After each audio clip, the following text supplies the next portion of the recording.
बिस्मिल्लाहिर्रहमानिर्रहीम, अस्सलाम वालेकुम। आप देख रहे हैं प्रोग्राम स्पोर्ट्स 360। मैं हूं आपका मेज़बान अहमद नवाज़। आज आपको बताते हैं कि हम क्रिकेट पर कितना फोकस करेंगे, क्योंकि पाकिस्तान सुपर लीग दोबारा से शुरू होने जा रही है। टीम्स जो हैं उनके आज प्रैक्टिस सेशंस भी हैं इस्लामाबाद में। अब से कुछ देर पहले ही हम यही पैनल के साथ गुफ्तगू ज़रा ऑफ द एयर कर रहे थे, तो यही पता चला कि आज भी टीम्स के ट्रेनिंग सेशंस हैं और टीम्स इस्लामाबाद में पहुँच चुकी हैं। पिंडी क्रिकेट स्टेडियम में 17 तारीख को दोबारा आगाज़ होने जा रहा है PSL का। 17, 18 और 19 को इससे अगर आप टिकट्स का एक सवाल बहुत अहम था, बहुत दिनों से काफ़ी लोग पूछ रहे थे कि टिकट्स का क्या होगा, तो बाकायदा तौर पर कल पाकिस्तान सुपर लीग की जो मैनेजमेंट है PCB ने एक प्रेस रिलीज़ जारी की, जिसमें बताया गया कि जो टिकट्स आपने तब खरीदी थी जब PSL मनसूख हुई, वही टिकट्स जो हैं वो आगे आप यूज़ कर सकते हैं और उनमें आपको डबल हेडर की सहूलत भी अब मुयसर है। उसके बाद हम यही देखेंगे कि 19 तारीख के बाद जो आपके एलिमिनेटर्स, क्वालिफायर्स और फाइनल हैं, उसके लिए टीम्स जो हैं वो कज़ाफ़ी स्टेडियम लाहौर का रुख करेंगी और इस तरीके से 25 तारीख तक PSL जो है वो इख्तिताम पजीर होगी। इंटरनेशनल प्लेयर्स की भी हम बात कर रहे थे शो शुरू करने से पहले, और यही थोड़ी सी अब एम्बिग्विटी है कि कौन सा प्लेयर आ रहा है, कौन आएगा, किस टीम में होगा, क्योंकि कुछ इंटरनेशनल स्केजुलिंग भी अब साथ क्लैश करेगी क्योंकि आपको मनसूख करना पड़ी। लेकिन ओवरऑल आई थिंक टीम्स बड़ी एक्साइटेड हैं, फैंस बड़े एक्साइटेड हैं, लोग बहुत पुरजोश तरीके से PSL का इंतजार कर रहे हैं। तो इस बारे में ज़रूर बात करेंगे। साथ ही साथ आपको वुमेंस नेशनल T20 कप की भी अपडेट देनी है। मैं साथ ये भी आज डिस्कस करना चाहूँगा कि इसकी इंपॉर्टेंस जो है, जस्ट फॉर द सेक कि आपने करा दिया, इससे कोई फ़र्क नहीं पड़ेगा। अगर आप इसको लॉजिस्टिकली या मार्केटिंग एलिमेंट से इतना बेहतर नहीं कर पा रहे, या आप आइडेंटिफाई नहीं कर रहे, या ये ब्रॉडकास्ट नहीं हो रहा, तो फिर मेरी समझ से बाहर है कि हर साल एक टूर्नामेंट कराने का क्या फ़ायदा है। लेकिन अगर आपने वो पेपर वर्क के लिए ही करना है, तो इस बारे में ज़रा तफसीली आज गुफ्तगू करेंगे, क्योंकि मैं चाहता हूँ कि हम वुमेंस क्रिकेट को एक बड़ा सीरियस सब्जेक्ट बनाएं। मैं पिछले 6 महीने और 1 साल से कहता आ रहा हूँ कि यहाँ पर हंगामी बुनियादों पर आपको काम करना पड़ेगा। आपने वर्ल्ड कप के लिए क्वालिफाई कर लिया, बहुत अच्छी बात है, और टीम को और उनके कोच को, मैनेजमेंट को हमने मुबारकबाद भी दी। लेकिन हम चाहते हैं कि कंसिस्टेंट मॉडल आप आगे देखें कि आगे अगले 3, 4, 5 सालों की तैयारी आपने कैसे करनी है। तो इस बारे में ज़रूर बात करेंगे। फिर कुछ खबरें हैं वो आपसे शेयर करनी है। काफ़ी ज़राए ये बता रहे हैं कि पाकिस्तान की जो टेस्ट टीम मैनेजमेंट है उसमें तब्दीली आने लगी है। कप्तान भी शायद चेंज कर दिया जाए। मिसबाह उल हक के बारे में कहा जा रहा है कि शायद वो क्रिकेट बोर्ड का एक बार फिर हिस्सा बनने जा रहे हैं बतौर टेस्ट कोच, और शायद सऊद शकील को टेस्ट का कप्तान नामज़द किया जा सकता है। तो ये तमाम तर चीज़ें हैं। कुछ और भी खबरें हैं क्रिकेट से जुड़ी जो आपको बताएंगे। टिम साउदी जो हैं उन्होंने इंग्लैंड को ज्वाइन कर लिया है। मतलब बहुत सारी चीज़ें दुनियाई क्रिकेट से ज़रा चल रही हैं, तो इस बारे में भी ज़रूर बात करेंगे। और फिर आपको पता ही है कि वर्ल्ड टेस्ट चैम्पियनशिप के ऊपर भी काफ़ी बात होना शुरू हो गई है आज। बल्कि मैं पूल ऑफ प्राइज़ मनी भी देख रहा था कि टॉप 6, टॉप 7 तक जो है वो कितनी प्राइज़ मनी है। तो pretty decent amount of money जब आप वर्ल्ड टेस्ट चैम्पियनशिप की बात करते हैं। तमाम तर चीज़ों पर गुफ्तगू करनी है। सबसे पहले मेहमानों से आपका तारुफ कराएंगे। हमें ज्वाइन कर रही है हमारी स्पोर्ट्स एक्सपर्ट, पाकिस्तान की साबिक क्रिकेट कप्तान, international cricket commentator, broadcaster and presenter Sana Mir साहिबा। अस्सलाम वालेकुम। वालेकुम, कैसी हैं आप? Thank you for joining us. साथ ही साथ हमें ज्वाइन कर रहे हैं हमारे साथी एंकर और एक्सपर्ट सईद मोहम्मद अवैस। अस्सलाम वालेकुम। वालेकुम अस्सलाम। कैसे हैं जनाब? अल्लाह का शुक्र, आप सुनाएं? मैं बिल्कुल ठीक हूँ, thank you very much for joining अस। और साथ ही साथ हमें ज्वाइन कर रहे हैं सीनियर स्पोर्ट्स जर्नलिस्ट और हमारे तजियाकार जनाब मोई शाह साहब। अस्सलाम वालेकुम। कैसे हैं शाह जी? अल्लाह का एहसान है जी। Thank you very much for joining us. तो सना मीर साहिबा, अब एक आध दिन ही रह गया, टीम्स की प्रैक्टिस भी जारी है। फैंस बड़े खुश हैं कि अब वो वही टिकट यूज़ कर सकते हैं। फाइनली वो क्लियर हो गया। बहुत लोग कंफ्यूज थे। लेकिन मैंने कल भी एक सवाल किया था कि जो मोमेंटम के अंदर जब ब्रेक आती है, तो अब इसको आपने वो दोबारा से रीगैदर कैसे करना है? ख़ासतौर पर जैसे आपने भी कल कहा कि इस्लामाबाद जो था वो लूजिंग एंड पर था, क्वेटा जीतता चला आ रहा है, तो फिर इसको कैसे बैलेंस आउट करना है? बिल्कुल, आई थिंक ये अक्सर होता है। हमने इसका एक बहुत छोटी सी मिसाल है वाटर ब्रेक की। अगर आप देखिए वाटर ब्रेक जब क्रिकेट में होती है ना, तो वो एकदम से जो बैटिंग टीम अगर क्रूज़ कर रही होती है तो एकदम से विकेट गिर जाती है, या बॉलिंग टीम अच्छा कर रही होती है तो एक पार्टनरशिप आ जाती है। तो जब भी कोई ब्रेक आता है तो एक पॉज मिलता है दोनों टीम्स को थोड़ा सा सोचने का। तो जब आप अच्छा भी करते जा रहे होते हैं एक मोमेंटम में, तो चीज़ें ऑटो पे लगना शुरू हो जाती हैं। जब आप बुरा करने जा रहे होते हैं तब भी ऐसे होता है। तो आई थिंक इसका फ़ायदा इस्लामाबाद को सबसे ज़्यादा हो सकता है। एक तो ऑब्वियसली जिस तरह की उनकी डिप आ गई थी, वो किसी तरह रुकने का नाम नहीं ले रही थी, और उसके अलावा उनके पास बेंच स्ट्रेंथ बहुत अच्छी है। तो इवन अगर फॉरेन प्लेयर्स चले भी जाते हैं तो उनके पास फिर भी ज़रा मौका अच्छा है कि वो एक स्ट्रॉन्ग टीम रख सकें। क्वेटा एक ऐसी टीम है, डेफिनेटली वो ऑलरेडी क्वालिफाई कर चुके हैं, बट वो चाहेंगे टॉप 2 में ही रहना। तो अब ये देखना होगा कि वो किस तरीके से वापस आते हैं। पेशावर के पास 2 मैचेस हैं और एक और टीम है जिनके पास 2 मैच है, कराची के पास। तो वो उनके पास थोड़ा सा एज ज़्यादा है कि चलो अगर एक मैच में फॉल्टर हो भी जाते हैं तो दूसरे में इतना मुश्किल नहीं है। लेकिन लाहौर और इस्लामाबाद जो दोनों अभी एट स्टेक हैं क्वालिफिकेशन की, उन दोनों के पास एक एक मैच है। तो उनका मैच बड़ा क्रूशल होगा। और दोनों का ये अच्छा है कि थोड़े दिन के बाद मैचेस हैं तो अपनी टीम को रीग्रुप करने का और थोड़ा सा उनको टाइम मिल जाएगा प्रैक्टिस भी करने का। गर्मी भी ऑब्वियसली जो आज से 10 दिन पहले अगर हालात देखें उसके मुकाबले में अब गर्मी भी बहुत ज़्यादा है, तो थोड़ा सा एडजस्ट करने का प्लेयर्स को उनके टाइम मिल जाएगा, तो ये फ़ायदा ज़रूर है। तो अब पहला जो मैच है उसमें फिर भी ये है कि दोनों टीम्स के पास एक एक मैच और होगा, तो होपफुली थोड़ा सा टाइम उनको मिलेगा। बिल्कुल मोई शाह साहब, टॉप 2 में रहने की एक स्ट्रेटेजिक इंपॉर्टेंस भी है, और वो अगर आप टैक्टिकली देखें तो आपको एक और मौका मिलता है कि आप फाइनल के लिए क्वालिफाई कर सकें, क्योंकि आप क्वालिफायर खेलेंगे। तो इसलिए भी शायद तमाम टीम्स का यही जोर है कि हम टॉप 2 में फिनिश करें। देखिए इंटरेस्टिंग अब सिनेरियो ये बन गया कि जो ख़ासकर परसों का मैच है वो बड़ा इम्पॉर्टेंट है, क्योंकि वो अगर जीतता है पेशावर ज़ल्मी तो पेशावर ज़ल्मी तो डायरेक्ट मेरा ख्याल है क्वालिफाई कर जाता है, और वो फिर बड़ा मसला हो जाएगा लाहौर के लिए। वो तकरीबन यही समझें कि वो आउट हो जाएगा। ये उनके लिए बड़ा ज़रूरी है। पहला मैच और लास्ट वाला मैच जो यूनाइटेड का है वो उनके लिए बड़ा इंपॉर्टेंट है। यूनाइटेड और किंग्स का मैच है वो उनके लिए बड़ा इंपॉर्टेंट है। तो ये देखें, जब टीम्स कम होती है ना, 6 टीम्स हैं, एक ऑलरेडी बाहर हो चुकी है, अब एक बची है जिसने बाहर होना है, और उसके लिए एफर्ट ये होगी, खासकर इस्लामाबाद यूनाइटेड की एफर्ट ये होगी कि डिफेंडिंग चैंपियन है, इतना अच्छा स्टार्ट मिला है उनको, 5 मैच एट अ ट्रॉट जीते हैं, और फिर वो फ़ौरन ऐसे सीक्वेंस बना हारने का कि वो अपने आप को अब मैं कहता हूँ कि दोबारा उसी तरह जो उनकी एक विनिंग सीक्वेंस थी उसमें लाने की कोशिश करेंगे। और बड़ा उनके लिए एक अच्छा जो है साइन है कि उनके फॉरेन प्लेयर्स आ रहे हैं, और उनके फॉरेन प्लेयर्स कल 2 आए, ड्रॉशेस का भी वो जिक्र है कि वो भी आ रहे हैं, तो उनका बॉलिंग भी अच्छी हो जाएगी, और बैटिंग जो हेल्स और वनडे डॉसन की आने की वजह से उनकी बैटिंग बहुत स्ट्रांग हो जाएगी। तो ये बड़ी देखने वाली बात है। मुझे तो थोड़ी सी फीलिंग आ रही है कि एक जो परसों का मैच है उसमें काफ़ी हद तक आपको पता लग जाएगा कि आपकी जो क्वालिफाई करने वाली टीम है, पहले क्वालिफायर के लिए, फिर एलिमिनेटर के लिए, और टॉप की टीम कौन होगी। जिस तरह कोयटा का जिस तरह एक अगर वही कम्बिनेशन कोयटा का रहता है, या कोई 19-20 का फ़र्क होता है तो इतना फ़र्क नहीं पड़ेगा, लेकिन अगर कोयटा की जो प्लेयर्स हैं, फॉरेन प्लेयर्स हैं, वो आ जाते हैं, और एक आध के बावजूद सारे ही आ जाते हैं, तो उसके लिए बड़ा इंपॉर्टेंट है कि, और मेरा ख्याल है बड़ा वो स्ट्रांग होल्ड पे कि वो न सिर्फ अच्छी परफॉर्मेंस करेंगे बल्कि top of the table finish होंगे। अच्छा, ये कुछ नाम आपने जो ले लिए प्लेयर्स के, हम कल भी एलेक्स हेल्स की बात कर रहे थे, फान डूसन के। अगर आप इस्लामाबाद की बैटिंग लाइनअप इज़ अनफॉरगिविंग, अगर आप उसमें देखें, पहले भी हमने देखा जिस तरीके से उनके प्लेयर्स परफॉर्म करें, खासतौर पर Sahibzada Farhan on the top of the order, फिर कॉलिन जो थे बहुत अच्छा खेल रहे थे। अब ये 2 प्लेयर्स की आने, खासतौर पर हेल्स तो ऑलरेडी बड़े ही सेलिब्रेटेड प्लेयर हैं इस्लामाबाद यूनाइटेड के लिए, और उसके बाद अगर फान डूसन भी आ जाते हैं तो अब उनके लिए बड़ा इजी हो जाएगा कि कौन से 4 उन्होंने ओवरसीज़ अपने खिलाने हैं। ये बड़ा इंपॉर्टेंट है, क्योंकि इस्लामाबाद यूनाइटेड अगर आप मैचेस देखो जो ऑन द ट्रॉट जीती हुई, उनकी बैटिंग ने ज़्यादा उनको सपोर्ट किया कंपेयर टू बॉलिंग यूनिट, क्योंकि उनका ओपनर साहिबजादा फरहान जिस तरीके से उनको एक ओपन दे रहा था, तो पता आपको, ये बहुत से लोग बात कर रहे थे कि एलेक्स हेल्स की कमी उसने पूरी की है, लेकिन Sahibzada Farhan with Alex Hales combination थोड़ा डिफरेंट है। इस चीज़ को भी अंडरस्टैंड करने की ज़रूरत है कि ठीक है, आप विनिंग स्ट्रीक पर चलते हुए आए, उधर थोड़ा डिप आया, आपने मैचेस हारे हैं, लेकिन वो स्क्वाड आपका टूट के नया एक स्क्वाड बन रहा है, तो कॉम्बिनेशन बनने में थोड़ा सा टाइम लगता है टीम को, इतना आसान नहीं होता। अब बेशक एलेक्स हेल्स बहुत पुराना एक माइंडसेट इस्लामाबाद के साथ चल रहे हैं, लेकिन बैटिंग पोजीशन की बात करूं तो टफ ज़रूर होगा यहाँ पर। लेकिन सबसे ज़्यादा अहमद भाई लाहौर कलंदर के लिए मसला है, क्योंकि लाहौर कलंदर के कुछ प्लेयर्स हैं, क्योंकि उनकी ड्यूटीज़ हैं ऑफिशियल, उसको ज्वाइन करेंगे जो कंट्रीज़ के अंदर मैचेस हैं।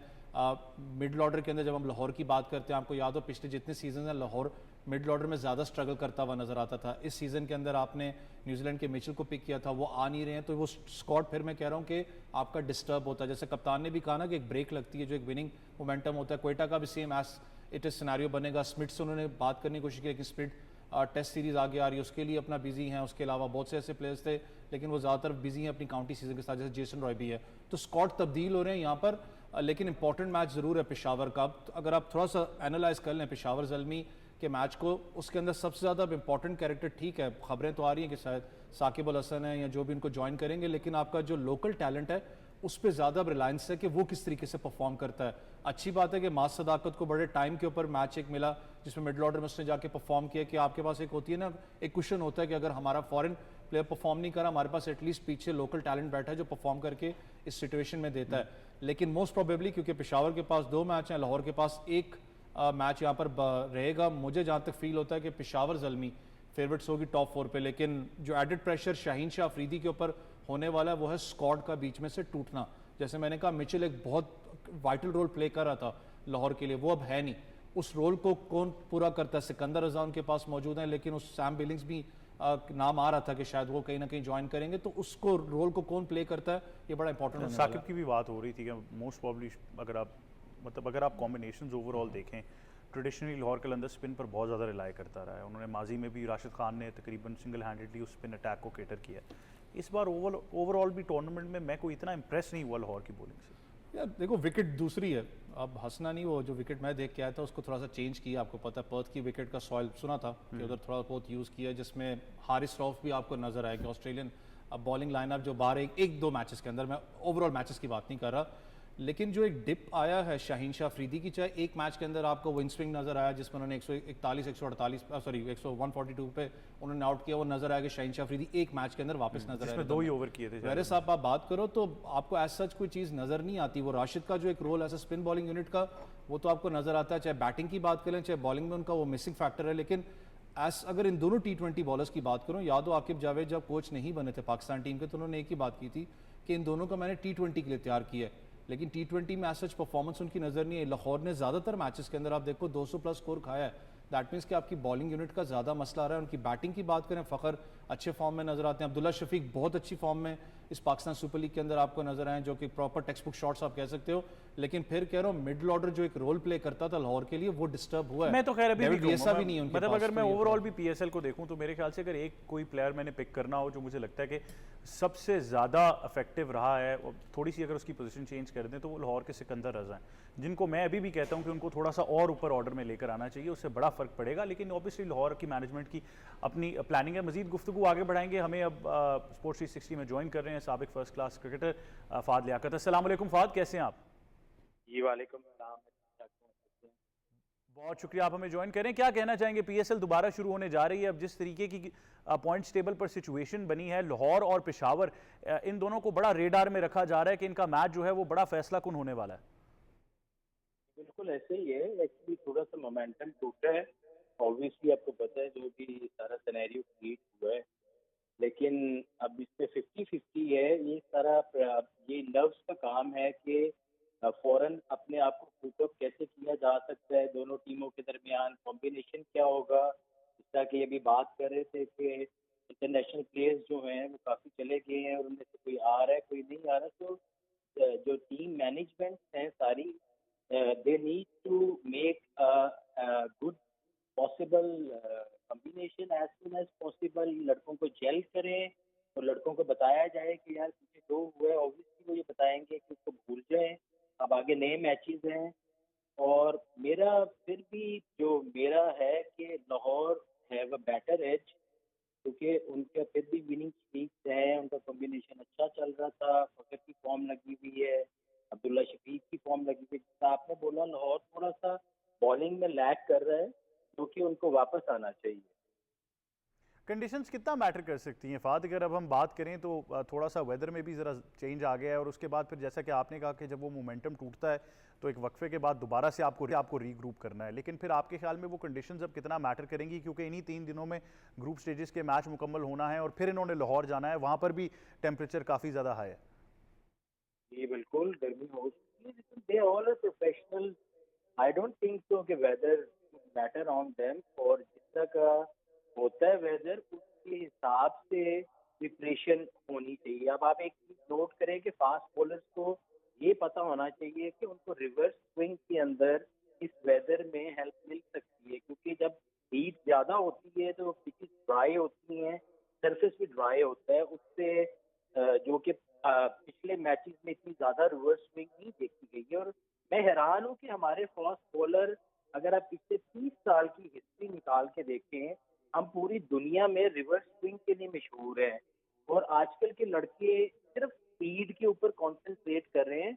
और मेरी बात आप ये यकीन कीजिएगा कि जितनी ज्यादा गर्मी है, अगर ये सिर्फ स्पीड के ऊपर कंसंट्रेट करेंगे तो ये मार खाएंगे। इनको स्ट्रेटेजी बनानी पड़ेगी और इनको रिवर्स स्विंग के ऊपर प्रैक्टिस करनी पड़ेगी, जो कि लाहौर की पिच के ऊपर इनको हेल्प मिल सकती है। जिस तरह के राउफ जो है इतना एक्सपीरियंस बॉलर है, शाहीन इतना एक्सपीरियंस बॉलर है, तो I want to see them doing reverse swing in matches for sure. वाज़ेह फ़र्क पड़ सकता है।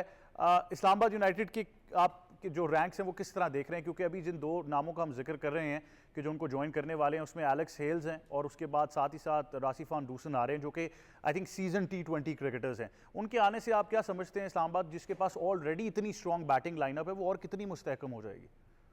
देखिए जी, मैं आपको एक बात बताऊं, बीइंग अ क्रिकेट और जितना भी मेरा 20-25 साल का एक्सपीरियंस रहा है, क्रिकेट जो है या जंगें जो है ना वो नामों से नहीं जीती जाती हैं, वो कम्बिनेशन से, इंटीग्रेशन से जीती जाती हैं। हमने इंडिया से जंग क्यों जीती है, उनके पास राफेल था, वो क्यों गिरा? क्योंकि उनकी जो बाकी 3 चीजें थी उनके साथ इंटीग्रेशन सही नहीं थी। इसी तरह इंटीग्रेशन होनी चाहिए मैनेजमेंट की, कोचिज की, कैप्टन की और टीम की। जितनी जल्दी जल करेंगे, आपस में इंटीग्रेट करेंगे, ग्राउंड के ऊपर उतना अच्छा परफॉर्म करेंगे। बड़े नामों से कुछ नहीं होने वाला।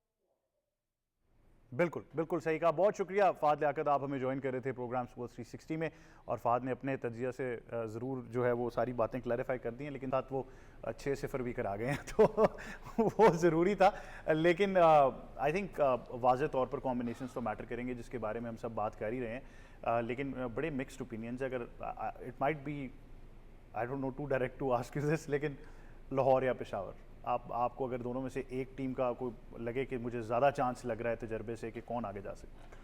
देखिए ओवरऑल अभी तो सही, आपको सही फैसला हम तभी थोड़ी सी अपनी एक्सपर्ट ओपिनियन दे सकेंगे जब हमारे पास एक प्रॉपर 100% स्क्वाड सामने आ जाएंगे कि किसके पास कौन सी रिप्लेसमेंट मौजूद है। पर अगर हम उसी मोमेंटम के बारे में सोचें जो पहले था इस सब चीज़ों से पहले, तो ऑब्वियसली पेशावर के पास मोमेंटम थोड़ा बेहतर था। ओवरऑल कॉन्फिडेंस, जैसे माँ सदाकत की बात की, एक मोमेंटम उनकी साइड पर था। अब ऑब्वियसली इस ब्रेक के बाद कितना रीग्रुप करते हैं लाहौर कलंदर्स, क्योंकि वो अपनी बॉलिंग से हार रहे थे जो कि उनकी स्ट्रेंथ है। तो जब आपकी स्ट्रेंथ आपकी वीकनेस में कंप्लीट चेंज हो जाती है तो वहाँ से वापस आना इतना इजी नहीं होता किसी भी टीम के लिए। तो वो एक डेंट आपके कॉन्फिडेंस पे बहुत ज़्यादा पड़ता है, जो लाहौर के ऊपर डेंट पड़ता हुआ नज़र आ रहा था। फिर गलत टीम को खिलाना कि आप रिशद हुसैन को खिला रहे हैं जब आपको एक फास्ट बॉलर डालना चाहिए था, तो इस तरह की चीज़ें उनकी तरफ से ज़रा ज़्यादा नज़र आई हैं।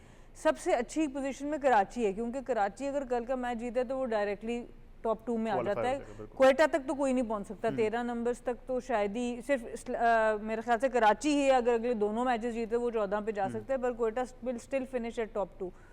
कराची जीत जाता है वो भी टॉप में चला जाता है, पर कल पेशावर जीत जाता है तो वो जाएंगे 10 पे, तब भी वो सेफ नहीं है। क्योंकि अच्छा, अभी गुफ्तगू कर ही रही है, मैं चाहूंगा अगर एक दफ़ा हम पॉइंट्स टेबल भी दे दें, ताकि सना जिस तरह एक्सप्लेन कर रही हैं, आई थिंक अगर पॉइंट्स टेबल हमारे पास आ जाए तो उससे बड़ा फ़र्क पड़ जाएगा और आपको वो अंदाज़ा हो जाएगा कि हम तभी शायद कह रहे थे कि शुरू में रन रेट भी कहीं ना कहीं मैटर कर लेगी। तो ये भी पॉसिबिलिटी जो आप कह रही हैं वो है कि ये पॉइंट्स टेबल आपके सामने है। 13 पॉइंट्स जिस तरह आपने जिक्र किया, क्वेटा कराची के 10 पॉइंट्स हैं, तो जैसा कि आपने कहा कराची के 2 मैचेस रहते हैं, क्वेटा का 1 मैच है। कराची के पास देखिए ऑप्शन है ऊपर जाने का पॉइंट्स टेबल पर, क्वेटा से ऊपर भी जा सकते हैं, 12 से ऊपर जा सकते हैं, बट उसके अलावा किसी के पास ऐसा ऑप्शन नहीं मौजूद।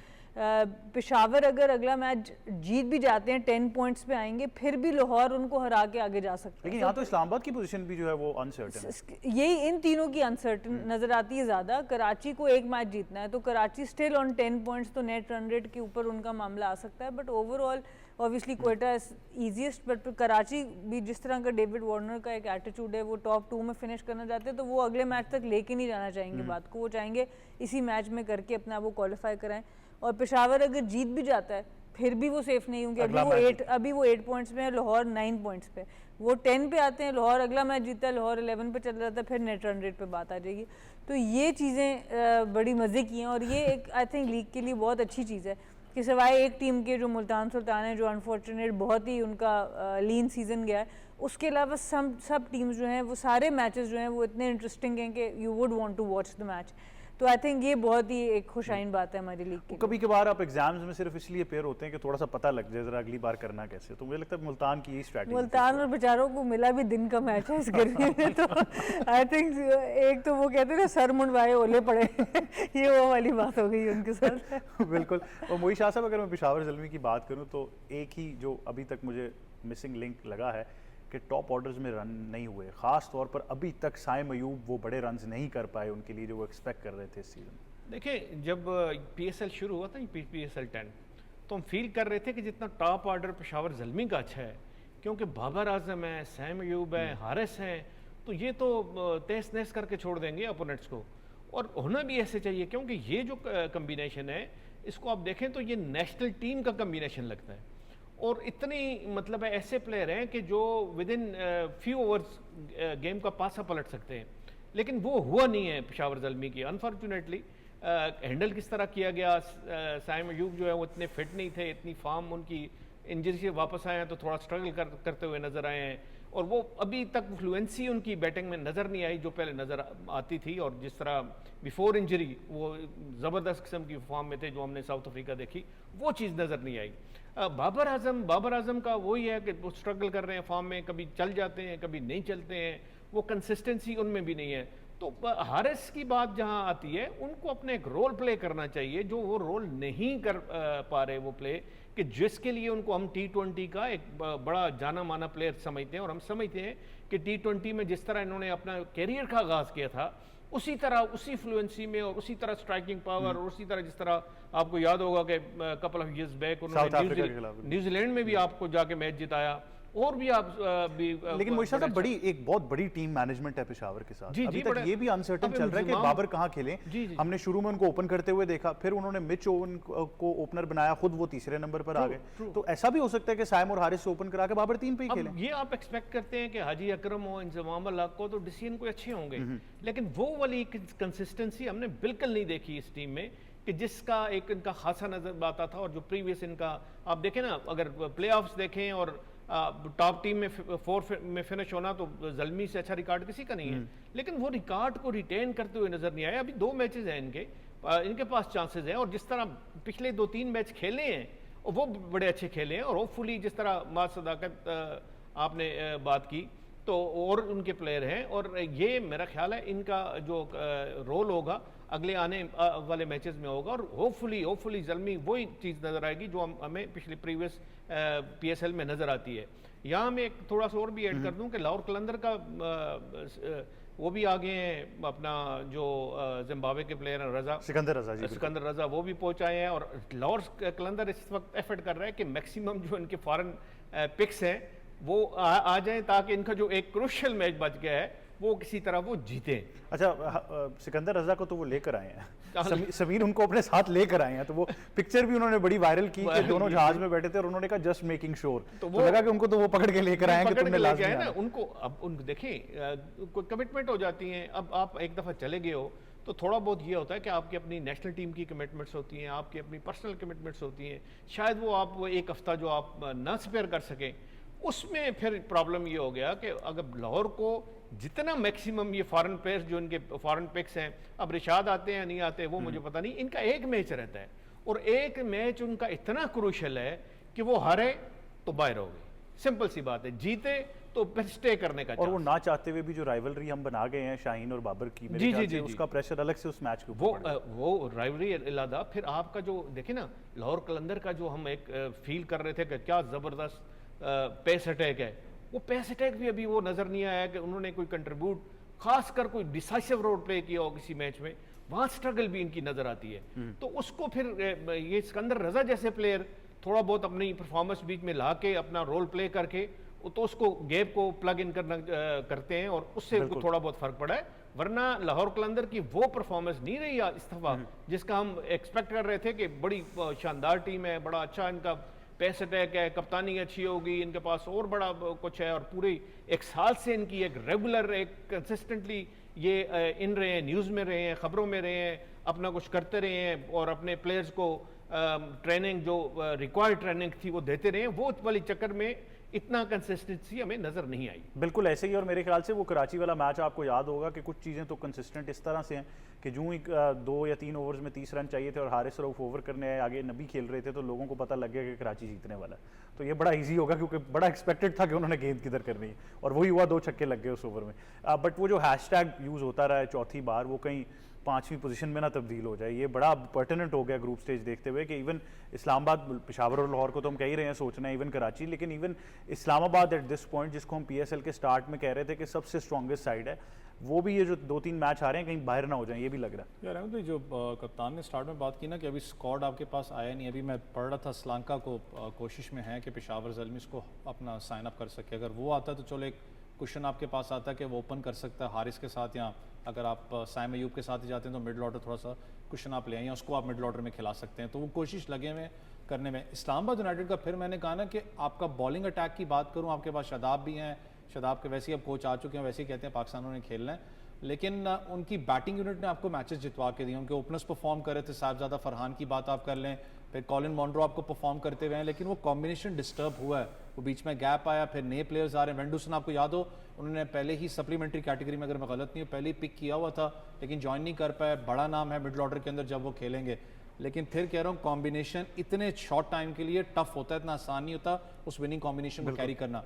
लेकिन पेशावर के लिए, जैसे शाजी भी कह रहे हैं, मैं खुद कह रहा हूँ ना कि जब मुल्तान की बात करूँ, पेशावर के इतने बड़ा माइंडसेट बाहर बैठा हुआ है। पहले आपको याद हो कैडमोर को साथ लेके चलते हुए हैं, बल्कि वो ऑफ सीजन था, उसका स्कोर हो नहीं रहा था। मिडल ऑर्डर के अंदर मुझे नहीं पता कंटिन्यूसली इसको मैचेस खिलाए गए, बल्कि आपको याद हो अपना ज़दरान बाहर बैठे हुए थे अफगानिस्तान के, वो अच्छा एक मिडल ऑर्डर बैट्समैन था, मास सदाकत भी था, तो गलतियां उनसे हुई हैं। बॉलिंग यूनिट में अब सबसे बड़ा प्रेशर उनके ऊपर किस चीज़ का है? अलजारी जोसेफ है कोई नहीं, वो अपनी कमिटमेंट पे हैं। ल्यूक राइट जोन से हैं, वो इस वक्त मौजूद नहीं होंगे, तो ये जो चीज़ें हैं कहीं ना कहीं उनको हर्ट करेंगी। वो जो पेस अटैक कौन सा बॉलर आता है करने के लिए, क्योंकि बॉलर्स आपको टूर्नामेंट जिताते हैं बैट्समैन के निस्बत, बड़ा इंपॉर्टेंट है कि बॉलिंग यूनिट आप क्या पिक करते हो। आई थिंक ओवरऑल तो बॉलिंग ने ही फ़र्क डाला है। जब भी आप तमाम टीम्स को देखते हैं, जो ही पेशावर की बॉलिंग एक बार फिर से क्लिक कर गई, अली रज़ा वापस अच्छी फॉर्म में नज़र आ गए, वुड बॉल अच्छी बॉलिंग कर रहे थे, वहीं से फ़र्क जो है वो आना शुरू हो गया। But Sana Mir emphasizes the importance of saying no to unfair practices, इसका क्या मतलब है, पहले ये बताएं हमें। देखिए, वो कल हम जब PTV स्पोर्ट्स पे बात कर रहे थे तो यही बात हो रही थी कि फैसले जो लिए जा रहे हैं और वही मेंटर्स को अब डिफरेंट पोजीशंस पे लगाया जा रहा है। तो बस मैं तभी ये बात ये थी कि चैम्पियंस ट्रॉफी के दौरान भी मैंने ये जिक्र ज़रूर किया था कि एज़ क्रिकेटर्स हम अपना हिस्सा देखते हैं ना, हम बात करते हैं चेयरमैन ने ये कर दिया, CEO ने ये कर दिया, नॉन क्रिकेटिंग लोगों के ऊपर अक्सर तनकीद होती है, बट एज़ क्रिकेटर्स मुझे लगता है हमारी जिम्मेदारी है कि हम लोग जिस ओहदे के साथ सही प्रॉपरली उसको टाइम ना दे सकें या ना कर सके, तो हमें ना करने आनी चाहिए। हमें एक पोजीशन मिल भी रही हो, या फॉर एग्जांपल मुझे एक टाइम पर कप्तानी ऑफ़र हुई जबकि हम ऑन टूर थे, तो मुझे ना करना ठीक लगा। इसी तरह मेरे कप्तान होते हुए एक और मेरी प्लेयर है नैन आब्दी, जो मेरी बड़ी अच्छी दोस्त भी है, उसको कप्तानी ऑफ़र हुई, उसने भी मना किया। तो अगर वो ले लें उस वक्त जब टाइमिंग ठीक नहीं होती, आप इन बिटवीन टूर होते हैं या आपसे बेहतर कोई और बंदा अवेलेबल है और आप फिर भी हाँ कर देते हैं उस पोजीशन पे, तो आप जनरली उस सिस्टम को तोड़ रहे होते हैं जिस सिस्टम को बनाने की हम बात कर रहे होते हैं। तो मैं ये कह रही हूँ कि हमारे सिस्टम में आगे चलते हुए हम लोगों को ना करने आनी चाहिए। अगर हमसे बेहतर कोई काम कर रहा है, अगर पाकिस्तान की कप्तानी अच्छी चल रही है और 2 लोगों को जाके ऑफर हो रही है, तो मना कर दें। लेकिन अभी फिर से तो वही चेंजेस दोबारा आने लगे। तो मैं यही कह रही हूँ, उसमें बहुत इंपॉर्टेंट ये होता है कि आपको ना, कोई आपसे ज़बरदस्ती कुछ नहीं करवा सकता। तो अगर उसमें हमें पता है कि हमसे बेहतर कोई कैंडिडेट है, तो हमारा मुल्क ठीक ही तब होगा, हमारा क्रिकेट ठीक ही तब होगा जब हम लोग हम भी मेरिट को आगे बढ़ने के लिए हम भी अपना हिस्सा डालेंगे। तो ज़रूरी नहीं होता हाँ करना ही मेरिट में हिस्सा डालना है, कभी कभी ना करना भी कि नहीं ये चीज़ मेरे इख्तियार में नहीं है, मैं ये चीज़ नहीं कर सकता। फॉर एग्जांपल मुझे अगर होस्टिंग की ऑफर होती है तो मैं रेगुलर टाइम पर हमेशा मना करती हूँ कि नहीं, मेरा काम एनालाइज करना है। बहुत से साथ बैठा परेशान हो रहा है नहीं, वो उसको ये पता है कि उसने कभी ना नहीं की कभी ना नहीं की, किसी पोस्ट के लिए ना नहीं, किसी पोस्ट नहीं, किसी स्पोर्ट्स के लिए ना भी नहीं की, तो किसी स्पोर्ट के लिए भी ना मैं तुमने ये सवाल इसलिए पूछा था ना क्योंकि ये मेरे साथ जानबूझ के बीच में होस्टिंग वाला मामला थोड़ा सा इसमें मैं बात करूंगा। बड़ी अच्छा आपका क्वेश्चन है और इनका जवाब भी जो है ना वो भी बड़ा इम्पोर्टेंट है, क्योंकि मेरा अरसा दराज हुआ इस प्रोफेशन में और मैंने कभी आज तक ये नहीं देखा कि कोई ऐसा क्रिकेटर, मैं वुमेन की साइड की बात नहीं कर रहा लेकिन मेन साइड की जरूर बात करूंगा, कोई ऐसा क्रिकेटर जिसको लुक्रेटिव जॉब ऑफर ही हो पाकिस्तान क्रिकेट बोर्ड की तरफ से और उसने ना की हो। पीसीबी में लुक्रेटिव ही होती है, नॉन लुक्रेटिव का वही पीसीबी में सवाल 10 काम करेगा, साथ ये 11वां काम जरूर पकड़ेगा। मतलब वो उसको पता है, वो एक मतलब उसने वो जॉब एक्सेप्ट कर ली, आपको एक हफ्ते बाद पता चलेगा वो तो कनाडा बैठा हुआ है, कनाडा किसी वो फ्रेंचाइज में वहाँ पे वो कर रहा है। फिर थोड़े अरसे बाद आपको पता चलेगा वो जो अमेरिका बैठा हुआ है। नहीं तो चले कंफर्म तो कर देना, अब जो खबर नहीं, हमें मिल रही है आप मिसबाह इसका उल हक मतलब की। अपनी अपनी अपनी उस प्रोफेशन के साथ जस्टिफाई आप उसको ऑनेस्टी नहीं कर रहे हैं। नहीं तो वो एक मेंटोर को तो समझ आ गई ना, उन्होंने दो दिन पहले स्टेटमेंट इतनी लंबी लिख दी, उन्होंने कह दिया जी बिल्कुल मैं टाइम नहीं दे पा रहा, ये मैं नहीं कर सकता। ये आप- वो लगा ऐसे कि 50,000 रन के बाद रिटायरमेंट ले रहे हैं। नहीं नहीं, अब मतलब इस टाइम उनको ये ख्याल आया, उनको ख्याल आना चाहिए था जब उनको ये ऑफर हुई कि मैं टीवी पे भी बैठना है, मैंने किसी फ्रेंचाइज के साथ भी है, फिर मैंने खेलना भी साथ है, और ये सारे काम अगर मैं देखूंगा तो मैं इसको जस्टिफाई नहीं कर अच्छा, सकता। लोग पहले भी इसी जस्टिफिकेशन की बात कर रहे थे, बट वो इनके साथ ही बैठे थे जब वो उसको शायद गलत परसीव करके अपनी तनख्वाह की तरफ ले गए। तो हाँ, हमने तनख्वाह की तो बात ही नहीं की। हम तो कहते हैं जी 10 करोड़ कमाए महीने का, 20 करोड़ कमाए महीने का। इन लोगों ने खिदमात दी है, इसमें कोई शक नहीं है, क्रिकेट के लिए, पाकिस्तान की नेशनल क्रिकेट के लिए। लेकिन जब काम करने की बारी आती है, जब आप अपना सारी एफर्ट एक यंगस्टर को ट्रेन करने पे लगाएं या एक सिस्टम को ठीक करने पे लगाएं, तो उसको जस्टिफाई करें, वहां पे आप अपना रोल प्ले करें, अपना टाइम दें। ये ना हो कि आप महीने में 2 दिन दें, 3 दिन दें, 4 दिन दें और बाकी दिनों का आपको पता नहीं होता। अच्छा, इसमें एक और भी एतराज है मेरा कि जी, जब आप पाकिस्तान क्रिकेट बोर्ड के साथ हों और पीएसएल के करीब आप रिजाइन कर दें और फिर आप किसी फ्रेंचाइज को ज्वाइन कर लें जी। और पीएसएल खत्म होने के बाद दोबारा से रीअपॉइंट हो जाएं इस पीसीबी तरह में, की ये भी बड़ी गलत है। मिसालें, ये बिल्कुल आपने ठीक की है, और इस तरह की और बड़ी एग्जाम्पल हैं। और ये आज की बात नहीं है, आप यकीन करें कि जब भी क्रिकेट बोर्ड देखें, ऑफ एंड ऑन चेंज होता है। क्रिकेट बोर्ड 3 साल लेकर क्रिकेट बोर्ड रहता है, 2 साल रहता है, यहाँ तो हमने 6-6 महीने में 2-2, 3-3 क्रिकेट बोर्ड भी चलते हुए देखे।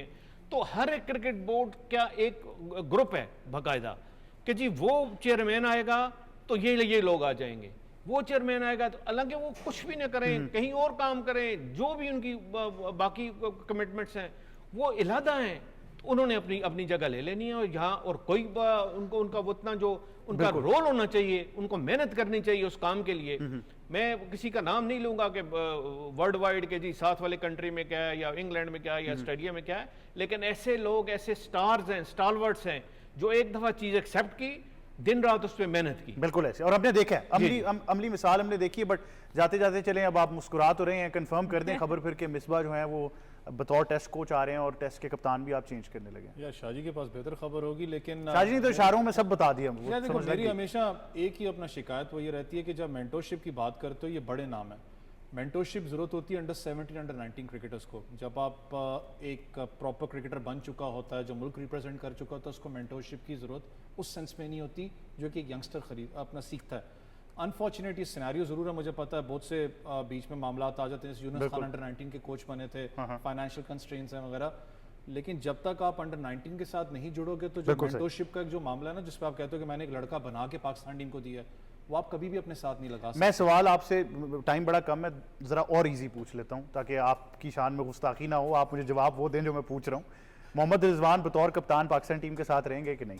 बस ये बता दें। मरवाएगा। नहीं बता दें आप, मतलब अब क्या हो गया, आप बता दें। टेस्ट के कप्तान सऊद शकील हैं, T20 का सलमान अली आगा को बना रहे, पीछे रह क्या गया फिर आपके पास? सलमान अली आगा किसने कहा T20 का कप्तान है? सबर करो, चेंज हो जाएगा। लेकिन मुझे लेकिन एक बात है, रिजवान जो मैंने कहा ना कि जितना काम उनके साथ किया है, वो स्टेटमेंट मैं फिर कह रहा हूँ, ये भी आपकी पेट स्टेटमेंट होगी, जितना काम मैंने आपको उनके कहा साथ था किया। कि वो कहीं ना कहीं वो जो प्रेशर कुकर है फटेगा, फटा था उस दिन।